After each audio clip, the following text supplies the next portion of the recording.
एक घने जंगल में नदी के किनारे एक बड़ा फलदार पेड़ था। इस पेड़ पर एक चतुर बंदर रहता था जो रोज ताजे फल खाकर अपना पेट भरता था। उस नदी में एक मगरमच्छ भी रहता था। वो मगरमच्छ अक्सर बंदर से मिलने आता और बंदर उसे फल खिलाता। धीरे धीरे वे दोस्त बन गए।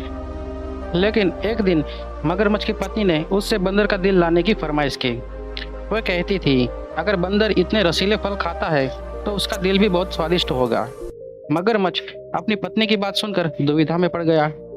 वो अपने दोस्त बंदर को धोखा देने का विचार कर रहा था, लेकिन उसका मन भी इस बात से दुखी था। अगले दिन मगरमच्छ ने बंदर को अपनी पत्नी से मिलवाने का बहाना बनाकर नदी के पार आमंत्रित किया।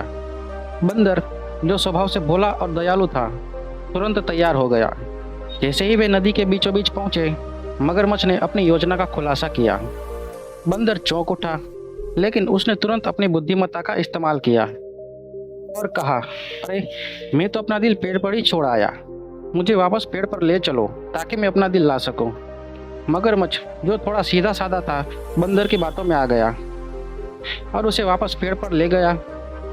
जैसे ही वे पेड़ के पास पहुंचे, बंदर फुर्ती से पेड़ पर चढ़ गया और मगरमच्छ से बोला, तुम मेरे सच्चे दोस्त थे, लेकिन तुमने धोखा देने की कोशिश की।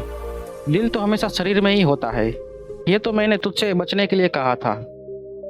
मगरमच्छ को अपनी गलती का एहसास हुआ और वो शर्मिंदा हो गया।